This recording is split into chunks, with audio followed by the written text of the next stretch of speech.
Someone posted a full strategy for service pages that actually rank on Google. And one of these points is a genuinely good local SEO advice which targets real job case studies on the page itself.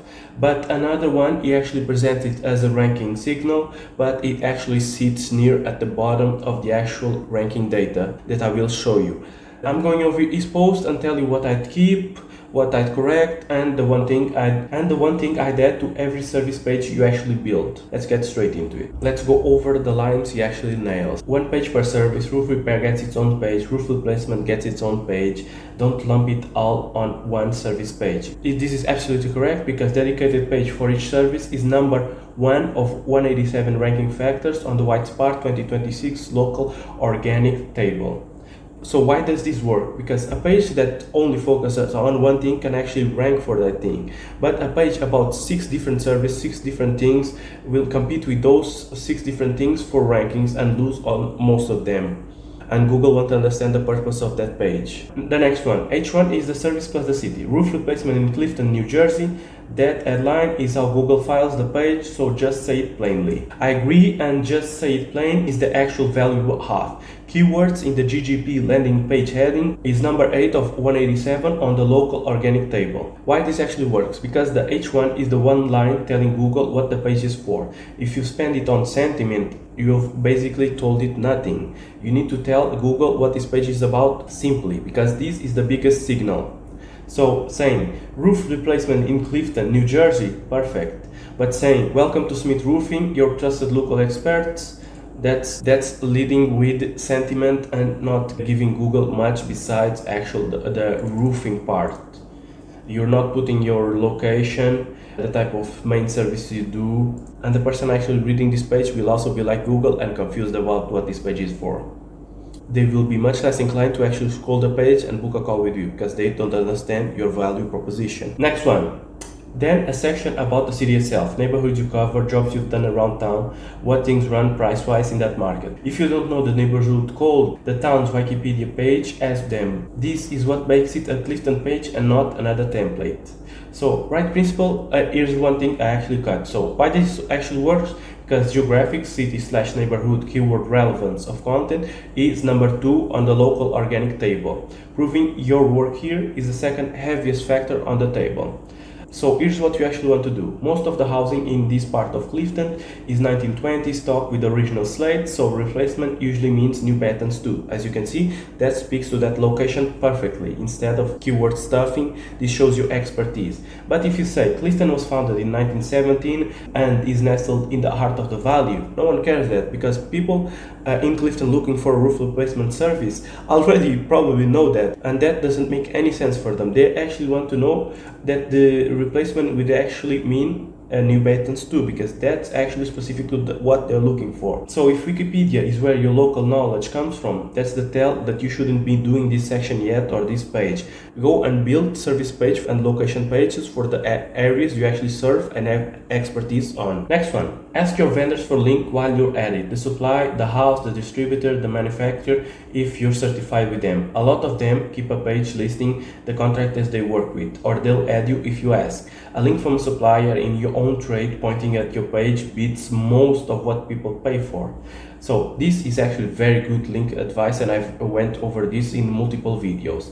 Quality/authority of inbound links to your domain is number 3 on the local organic table. It works because it's industry relevant and super hard for them, or you don't. If your merchants as a manufacturer's approved installer directory, your trade association, that's super relevant for your niche and Google will value that.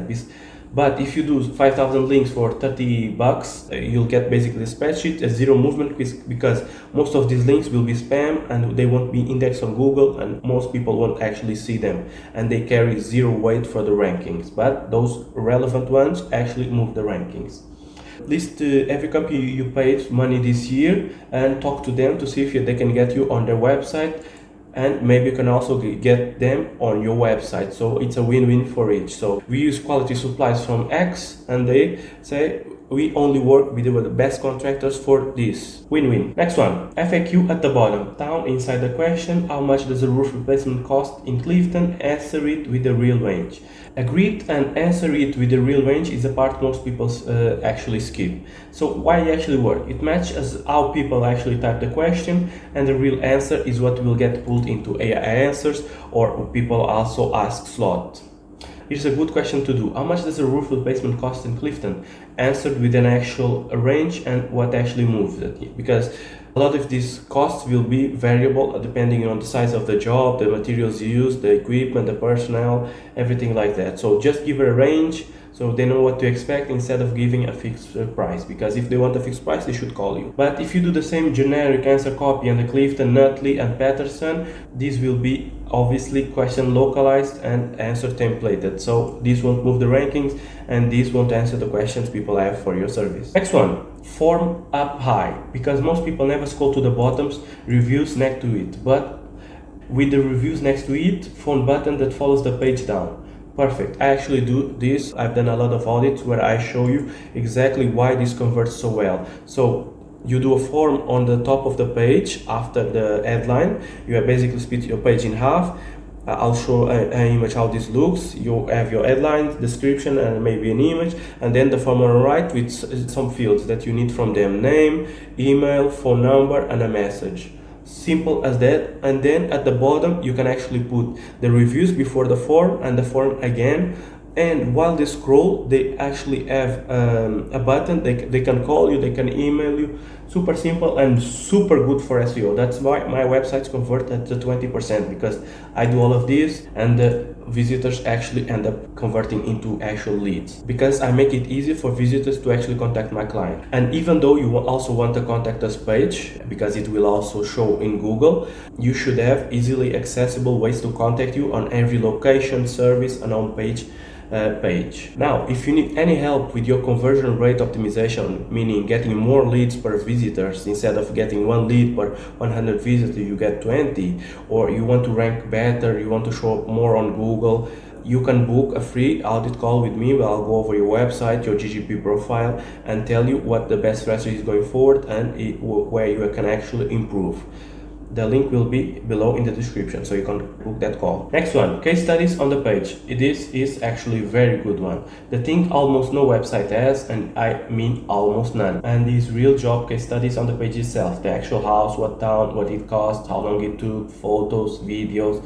So the exterior painting page has an actual exterior job on it with real number. The page says quality work and a free estimate. Yours says this house in Nutley, 14,000, 6 days before and after. The person comparing 3 quotes, remember which one that was, and you actually show proof of your work. Completely right. Why this works? A competitor can actually copy your service list by tomorrow, but they cannot copy a job you've done in a named town for a real number, and it's the only thing on the page that's generally yours. It also does the price job safely. A completed job with a real cost is a data point, not a range. You'll be held to at the survey stage. So here's what a good one will contain: the town, the job, the real cost, how long it took, before and after, videos, photos. If you did the job, you probably already have all of them. But this is not a ranking factor, even though it can boost your rankings because it's from the page, it's a real job. So it might give you a slight boost, but it's not a super high ranking factor. But this is a conversion factor, so you will get more leads because of this, because you actually show you doing the job before and after, the location, it's localized. You also should get the customers okay before publishing the videos, the photos, everything like that. Next one, the map embed. Here's what it says: embed the Google map on there too. I do a custom my map with pins on the shop and a few job sites. Google reads the embed, it backs up that you actually work where the page says you work, and people can actually pull directions right from it. So what's right? People can actually pull directions from it if you have a real shop, a real location, a real physical location there with a real address. What's wrong? Google reads the embed, it backs up that you actually work where the page says you work. An embed is something you will place on your own page. Anyone can drop pins anywhere. Signal Google Trust are the ones you can't award yourself. So embedded Google Maps for location on GGP landing page is 91 of 187 local organic table that we've talked about, and 125 on the local pack. So bottom 2/3 of both, so it's not a high ranking factor. So his best idea and his weakest are both about proving you work locally. One's a real job with a real number, which we just talked, and the others is basically pins you placed yourself. I would just either skip or just put it for the customers at the bottom in the footer. So if they want directions to your place, if you allow that, because most services say a plumber or a roofer, most people won't go to their place, but it will be the other way around. They go to your place to actually survey and give you a quote. Next one, word count.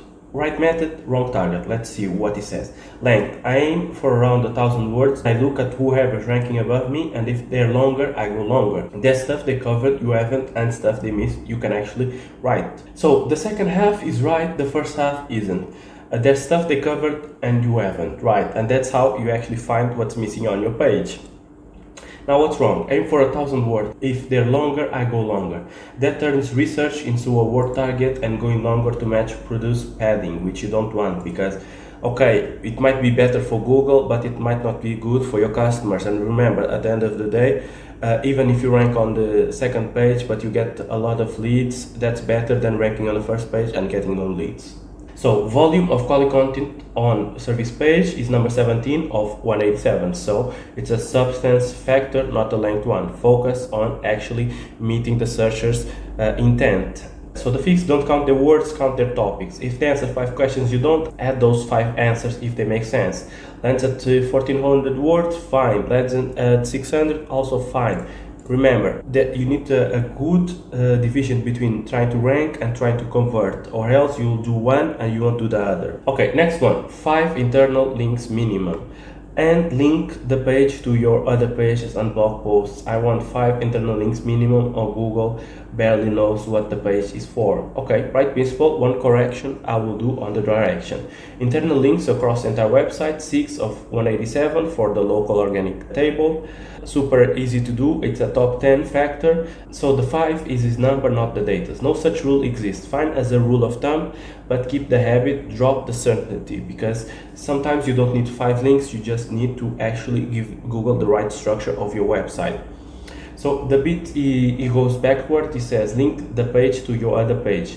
The weight is in the links pointing to the new page, because 5 outbound links from that page to other pages and nothing pointing to the new page will make it orphan and Google won't find it. So the practical version for you, every time you publish a service page, add a link to it from 3 other pages that already exists, and if they're on the same location, prioritize that. If they're the same type of service, say you're a plumber and it's in the bathroom niche, so you can link the service that you do in as a plumber in the bathroom niche, instead of actually going for other niches that are not relevant at all and are on different locations. So that's pretty much it. So still the case studies, a real house, a real number, a real photo, that's absolutely perfect. Rarely you'll see this, and it will lead to much higher conversions, which at the end of the day is what you actually want to do, because again, it shows you doing real services, it shows the happy customer, it shows the before and after, it shows the quality of your work.